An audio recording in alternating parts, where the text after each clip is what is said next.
මොකක්ද මේ ERPM exam එක කියන්නේ? ඕක තමයි සල්ලි දීලා පිටරටවල් වලින් වෛද්‍ය උපාධිය අරන් ලංකාවට එන අය ලංකාවේ රෝගීන්ට ප්‍රතිකාර කරන්න සුදුසුයිද කියලා බලන ලයිසනින් එක්සෑම් එක. පිටරට හැම වෛද්‍ය විද්‍යාලයකම උගන්වන විදිය ශ්‍රී ලංකාවට කෙලින්ම ගැලපෙන්නේ නැහැ නේද? ඔව්. රටින් රටට ඉන්න රෝගීන් වෙනස්, ලෙඩ රෝග වෙනස්, පහසුකම් වෙනස්.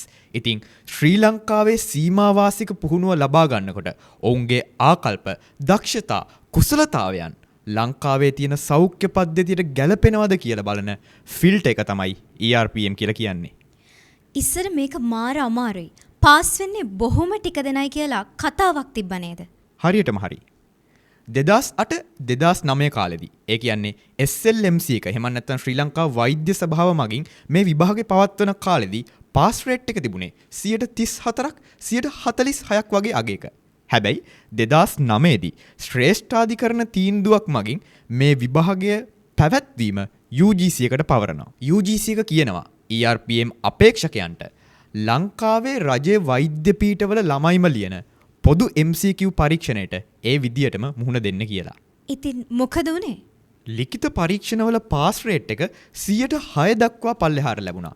ඊට පස්සේ මේ අපේක්ෂකයොම ඉල්ලලා මේ විභාගයේ පැවැත්වීම SLMC එකට පවරගත්තා. එතනින් පස්සේ 2014 ඉඳලා මේ විභාගය පවත්වාගෙන එන්නේ part A B C D කියලා කොටස් 4කින්. ඒකේ පාර්ට් B එකේදී මෙඩිසින්, සර්ජරි, ජින් ඇන්ඩ් ඔබ් සහ පීඩියාට්‍රික්ස් කියන විෂය ධාරාවන් 4ට අදාළව ලොං කේසස් සහ ෂෝට් කේසස් රෝගීන් ඇසුරෙන් ශිෂ්‍යාංග පරීක්ෂා කරා. මේක රජයේ වෛද්‍ය පීඨවල ෆයිනල් MBBS එක්සෑම් එකේ ආකෘතියට බොහෝ දුරට සමානයි. එතකොට දැන් මොකක්ද ඇති වෙලා තියෙන ප්‍රශ්නය? ඔයාලා ඇයි මේකට මෙච්චරටම විරුද්ධ? ඇත්තට මේ ප්‍රශ්නේ අහපු එක හොඳයි. 2024 දී SLMC එක නිවේදනයක් නිකුත් කළා 2025 දී පවත්වන්න තිබ්බ විභාගයේ ආකෘතිය සම්පූර්ණයෙන්ම වෙනස් කරනවා. මෙච්චර කාලයක් පවත්වාගෙන ආපු ලොං කේසස් සහ ෂෝට් කේසස් ආකෘතිය ඔස්කි ස්ටේෂන් 20ක ආකෘතියට ඔවුන් වෙනස් කරනවා. මොනවද ඔය long case, short case, OSCE කියන්නේ? ලොං කේසස්, ෂෝට් කේසස් කියලා කියන්නේ රජයේ වෛද්‍ය පීඨවල වෛද්‍ය ශිෂ්‍යයන්ගේ සායනික පුහුණුව පරීක්ෂා කරන්න භාවිතා කරන රජයේ රෝහල්වල වාතාවරණය තුළ රෝගීන් ආශ්‍රයෙන් සිදු කරන පරීක්ෂණ ක්‍රමයක්. මේ ක්‍රමේදී මෙඩිසින්, පීඩියාට්‍රික්ස් වගේ වැදගත් විෂයන් අසමත් වෙලත් අනිත් විෂයන් සමත් වීම නිසා කම්පන්සේට් වෙලා ඕවර්ऑල් රිසල්ට් එකෙන් සමත් වෙන්න හැකියාව මේ විභාගය තුල තියෙනවා. සායනික අධ්‍යාපනය කියන්නේ වෛද්‍ය විද්‍යාවේ හදවත. හැබැයි මේ අලුත් ඔස්කි ක්‍රමය ප්‍රතිඵල දැක්කට පස්සේ තමයි හැමෝටම ප්‍රශ්න මතුනේ. ඇයි ප්‍රතිඵල නරකද? නරක නෑ. ඕනිවටත් වඩා හොඳයි. ගිය අවුරුද්දේ මේ ක්‍රමයෙන් සායනික කොටසට පෙනී හිටපු අපේක්ෂකයන් 136න් 123 දෙනෙක්ම සමත්. ඒ කියන්නේ සමත් ප්‍රතිශතය 90.4ක්. ඒ කියන්නේ මේ එක්සෑම් එක කලින් එකට වඩා සෑහෙන ලේසි කරලානේ. පොඩ්ඩක් ඉන්න. හොඳම කතාව ඕක නෙමෙයි. මේ අවුරුද්දේ ERPM එක්සෑම් එකේ ප්‍රතිඵල එනවා අප්‍රේල් 29 වෙනිදා. ඒකේ තියරි කොටසට, ඒ කියන්නේ සිද්ධාන්ත කොටසට මුහුණ දීලා සමත් වෙච්ච ප්‍රතිශතය 53යි.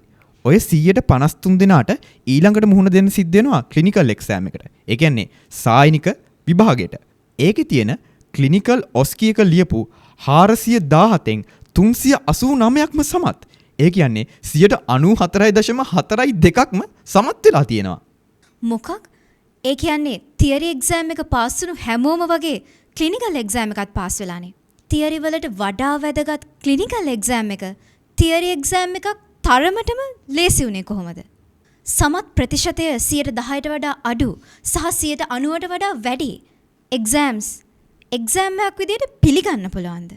එතකොට ඔය කියන විදිහට සායනික පුහුණුව හරියටම මැනෙනවද? අන්න ඒකයි. විභාගෙට ලියන හැමෝම ඒ විභාගෙන් සමත් වෙනවා නම් ලයිසනින් එක්සෑම් එකක් තියෙන එකේ තේරුමක් තියනවාද?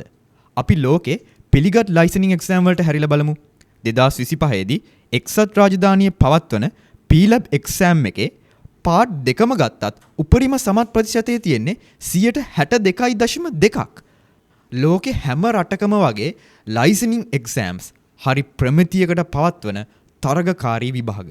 එතකොට 94%කට වඩා පාස් මේ ERPM එක්සෑම් එක ඇත්තටම ෆිල්ට් එකක්ද?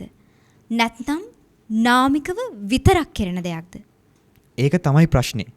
ශ්‍රී ලංකා වෛද්‍ය සභාව කියලා කියන්නේ ශ්‍රී ලංකාවේ රෝගීන්ගේ සෞඛ්‍ය ආරක්ෂාව වෙනුවෙන් වග කියන්න බැඳිලා ඉන්න ව්‍යවස්ථාපිත ආයතනය. ඔවුන් මේ විභාගය සම්බන්ධව මේ අලුත් කරපු විභාග ක්‍රමය සම්බන්ධව නැවත වටයකින් සමාලෝචනයක් කරන්න ඕනි. මොකද අවසාන වශයෙන් අපිට අහන්න තියෙන්නේ මේ විභාග ක්‍රමයෙන් බිහි වෙන්නේ රටේ රෝගීන්ගේ සෞඛ්‍ය සම්බන්ධව වගකීමක් ගන්න පුළුවන් වෛද්‍යවරුන්ද කියන එක.